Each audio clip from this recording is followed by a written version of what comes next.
মহাকুম্ভে গেরুয়া পোশাকে আর ত্রিবেণী অনুকুম্ভে সবুজ শাড়িতে দেখা গেল সাংসদ রচনা বন্দ্যোপাধ্যায়কে। মাঘী পূর্ণিমায় হুগলি ত্রিবেণীতে কুম্ভ স্নানের আয়োজন করা হয়েছে। সেখানে পুণ্য স্নানের জন্য সকাল থেকেই ভিড় করেছে মানুষ। আর এখানেই উপস্থিত হয়েছিলেন হুগলির সাংসদ তথা অভিনেত্রী রচনা বন্দ্যোপাধ্যায়। পুণ্য স্নান উপলক্ষে ৮-৮ নিরাপত্তা ছিল চারদিকে। উত্তরপ্রদেশের প্রয়াগরাজে মহাকুম্ভে পুণ্য স্নান করেছিলেন তৃণমূল সাংসদ রচনা বন্দ্যোপাধ্যায়। সেখানকার ভিডিও সোশ্যাল মিডিয়ায় দেখা যায়। প্রয়াগরাজে সরস্বতী পুজোর দিন পুণ্য স্নান করেছিলেন গেরুয়া কাপড়ে। আজ ত্রিবেণী কুম্ভে উপস্থিত হলেন সবুজ শাড়িতে। বললেন, আমি কালার থেরাপি করি। তৃণমূল সাংসদ বলেন, সরস্বতী পুজোর দিন ভিড় হবে বলে আমাকে যেতে বারণ করেছিল। আমি বলেছিলাম সরস্বতী পুজোর দিনেই স্নান করব। ওখানে খুব ভালো ব্যবস্থাপনা ছিল। অনেকটা দূরে গাড়ি রেখে পায়ে হেঁটে যেতে হয়েছিল বলে জানান সাংসদ। আগে যে দুর্ঘটনা হয়েছিল তা হয়তো সেই ব্যবস্থাপনা ছিল না তখন। তবে আমি যেদিন গেছি সেদিন খুব ভালো ব্যবস্থা দেখেছি। এরকমটা নয় যে ভিআইপি গেলে তার জন্য আলাদা ব্যবস্থা করে ঢুকিয়ে দেবে, কারণ সেই ব্যবস্থা আমি দেখিনি। ওখানে দুর্ঘটনা হওয়ার পর ওখানকার সরকার হয়তো আরো বেশি তৎপর হয়েছে। কোটি কোটি লোক ওখানে গেছে। মানুষ যদি একটু দৌড়াতে শুরু করে তাহলে কি হতে পারে? তাই শাস্ত্র মেনে এদিন ত্রিবেণীতে মাথায় জল ছিটিয়ে নেন তিনি। এদিন হুগলির সাংসদ বলেন, ত্রিবেণী কুম্ভ মেলার ব্যবস্থাও ভালো। সব দপ্তর একসঙ্গে কাজ করছে। স্নানের ঘাটগুলোর একটু সংস্কার করা প্রয়োজন। আমি আমার সাধ্যমতো চেষ্টা করব। মহাকুম্ভে স্নান করেছি, তাই এখানে আর করলাম না। গঙ্গা জল মাথায় নিলাম। আজ মাঘী পূর্ণিমা, আমার সংসদ এলাকায় যদি না যাই তাহলে কি করে হয়? এদিন সবুজ শাড়ি পরেছিলেন রচনা বন্দ্যোপাধ্যায়। তিনি জানান, আজকে বুধবার, আমি সবুজ পরি। তাছাড়া আমি কালার থেরাপিও করি।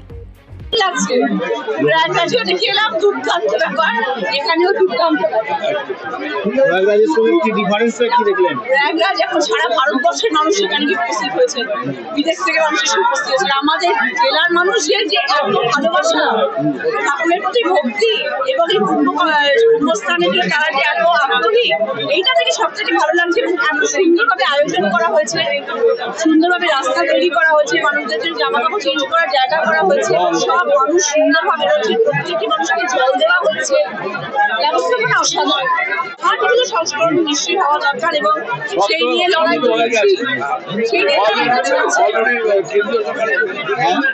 কেন্দ্রীয় সরকারের দল এসে প্রতিনিধিরা এসে দেখে গেছেন এবং আমার আওয়াজ জারি থাকবে যতদিন না আমার কোনো কিছুটাও আমি তাদের থেকে সাহায্য পাবো এবং তারা যদি আমাদের ওপর দিকে একটুখানি নজর দেন, আমাদের পুরো পশ্চিমবাংলার দিকে, যাতে মানুষ ভালো থাকেন, আমরা যাতে মানুষকে সুবিচার দিতে পারি এবং মানুষের যাতে জীবন সুরক্ষিত থাকে, এটা যদি ওরা ব্যবস্থা করেন তাহলে তো কিছুই নয়। কিন্তু আমি আমার তরফ থেকে যথাসাধ্য চেষ্টা করে যাবো যাতে গঙ্গা সংস্করণ হয়, পালগুলো ঠিক হয়, গঙ্গার ভাঙন রোধ করা যায়। এটাও থাকা যায়। নিজের মন থেকে ইচ্ছে না থাকলে কিছু হয়, সবকিছু ঠাকুরের উপর ছেড়ে দিলে হয় না। আমার মন থেকে ইচ্ছে ছিল যে আমি 3 তারিখেই যাব। আমাকে প্রশাসন থেকে না বলা হয়েছিল, আমাকে কোনো রকম বলা হয়েছিল যে আপনি যদি 2 তারিখ 3 তারিখে আসেন, কারণ তখন সরস্বতী পুজো, আমরা কোনো রকম আপনাকে সুরক্ষার আর কিছু রকম ব্যবস্থা আমরা দিতে পারবো না। আপনি 5 তারিখের পরে আসলে দিতে পারবো, কিন্তু 2 তারিখে পারবো। আমি বলেছিলাম যে আমি সরস্বতী পুজোর দিনই গঙ্গায় নামবো এবং সেই দিনই আমি সঙ্গমে স্নান করবো, যা কিছু হয়ে যাক না কেন।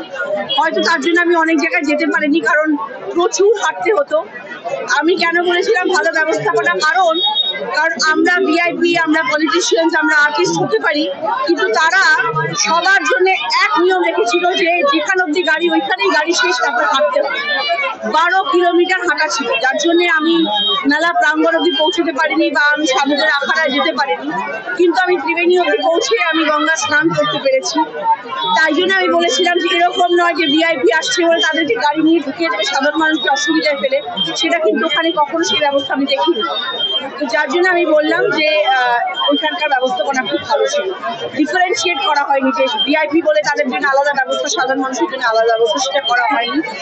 এবং এখানে আমি আজকে এসেছি কারণ আমার মনে হয়েছিল আজকে মাঘী পূর্ণিমা, আমি আমার কনস্টিটিউয়েন্সিতে যদি না যাই তাহলে আমি আর কবে যাবো? দেখুন সেই দিন যখন এই ঘটনা ঘটেছিল তখন হয়তো ব্যবস্থাপনার দিক দিয়ে কিছু মাত্র ত্রুটি ছিল, যার জন্য এটা ঘটেছে।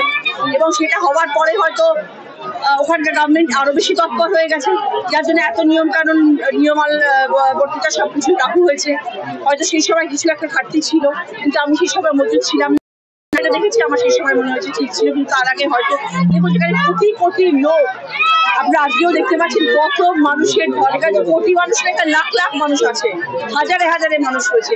একজন মানুষ যদি একটু দৌড়াতে শুরু করে তখন বুঝতে পারছেন কি হতে পারে এই জায়গাটার অবস্থা। তো সেরকম ভাবে যখন যেখানে কোটি কোটি মানুষ উপস্থিত, সেখান দিয়ে কিছু মাত্র এদিক ওদিক হয়ে যায়, তো ন্যাচারালি সেখানে একটা অঘটন ঘটে গেছে। তবে হ্যাঁ, সেই সময় হয়তো প্রশাসন তৎপর থাকলে, হয়তো ব্যবস্থাপনা আরো বেশি ঠিকঠাক থাকলে হয়তো এই ঘটনাটা ঘটতো না। সেটা ভীষণ রকম দুর্ভাগ্যজনক একটি ঘটনা ঘটেছে।